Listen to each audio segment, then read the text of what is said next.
Salam sejahtera Malaysia. Denyut nadi suara rakyat terus bergema di channel ini. Saya mau tanya saja. Seandainya UMNO bubar hari ini, siapakah yang akan jadi presiden? Dapatkah Zahid Hamidi, Tok Mat Hassan, Ahmad Maslan, siapa lagi ya? Dapatkah mereka bersaing dengan calon-calon, dengan pencabar-pencabar mereka? Dapatkah, adakah peluang mereka untuk menang walau sedikit pun peluang? Atau nampaknya mereka sudah tamat tempo, mereka sudah expired, mereka sudah tak laku lagi, tak relevan lagi. Ditambah pula semua ada kes mahkamah dan semua kantoi tak ikut ketetapan UMNO sendiri. Iaitu pada 2009 mereka kata UMNO bersetuju ketika di dalam pentadbiran Najib Razak. Mereka setuju bahawa semua yang ada terpalit dengan kes mahkamah perlu berundur daripada sebarang jawatan di dalam UMNO. Tapi semua itu tak dilakukan oleh mereka pun. Tak ada yang berani buat. Sedangkan itu adalah ketetapan UMNO. Jadi kalau itu pun mereka tak berani nak buat, apalagi benda-benda yang lebih berat. Sekarang ini mereka mau mempertahankan jawatan mereka. Okey, jadi kalau ada tiba-tiba pemilihan UMNO nanti, kamu fikir mereka boleh menang lagi kah atau no chance at all? Tak ada peluang langsung mereka untuk menang, ataupun mereka memang akan tewas lah, ataupun mereka tetap menang tanpa bertanding. Tiba-tiba menang tanpa bertanding. Wow. Okey, sebagai contoh saja pembuka minda kepada kita semua ya. Pembuka minda kepada kita semua. Seandainya Khairi Jamaluddin bertanding, dia bertanding dengan Tok Mat Hassan untuk jawatan timbalan Presiden UMNO. Dapatkah Tok Mat Hassan kalahkan Khairi Jamaluddin? Mampukah Tok Mat Hassan yang sudah agak berusia dibanding dengan Khairi Jamaluddin untuk dapat bersaing dengan Khairi Jamaluddin kalaulah mereka bertanding dalam jawatan timbalan presiden? Dapatkah Ahmad Maslan bertanding dengan muka-muka baru kalau ada? Bagi saya secara pribadi, pendapat saya, kalaulah bertanding Tok Mat Hassan dan Khairi Jamaluddin, Tok Mat Hassan tak akan boleh menang lah sekarang. Dia tak akan mampu boleh menang kerana dia di pihak yang rapuh. Dia di pihak yang rapuh. Kenapa saya kata dia pihak yang rapuh?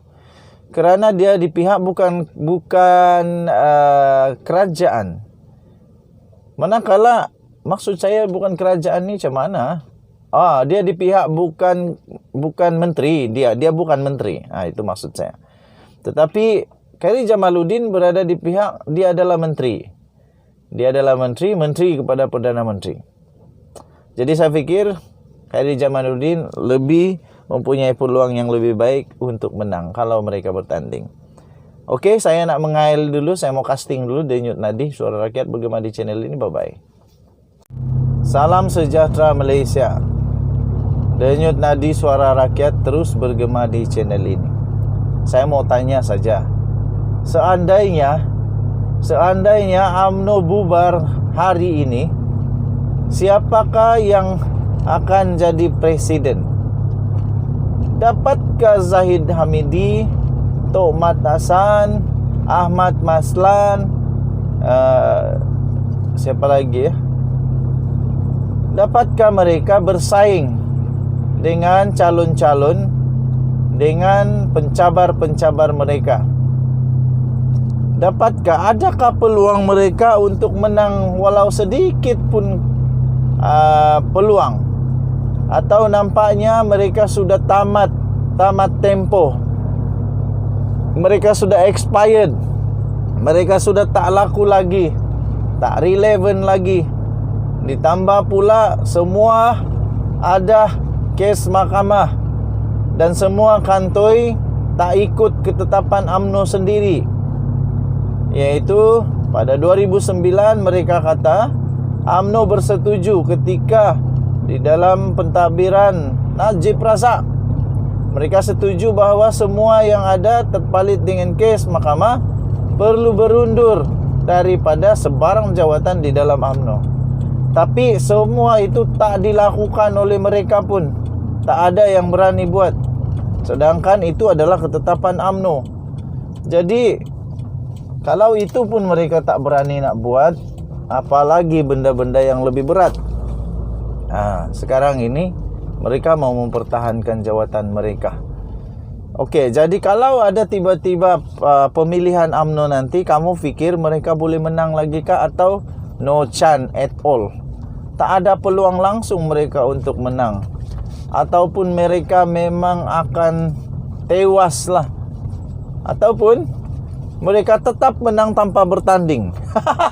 Tiba-tiba menang tanpa bertanding. Wow, okey, sebagai contoh saja. Sebagai contoh saja pembuka minda kepada kita semua ya. Pembuka minda kepada kita semua.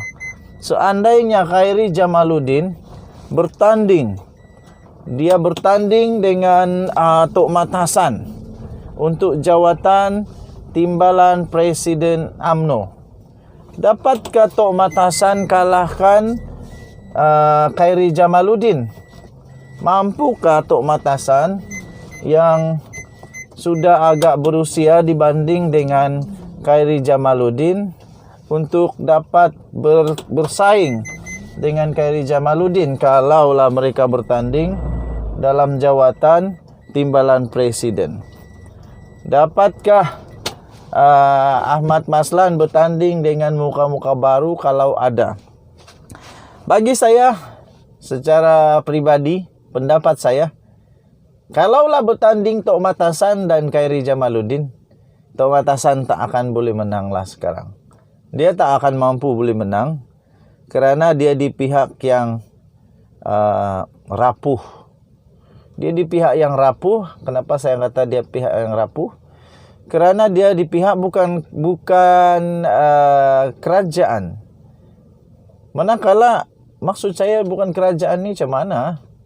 Dia di pihak bukan menteri, dia bukan menteri. Itu maksud saya. Tetapi Khairi Jamaluddin berada di pihak, dia adalah menteri. Dia adalah menteri kepada Perdana Menteri. Jadi saya fikir Khairi Jamaluddin lebih mempunyai peluang yang lebih baik untuk menang kalau mereka bertanding. Okey, saya nak mengail dulu, saya mau casting dulu Denyut Nadi Suara Rakyat bergema di channel ini. Bye bye.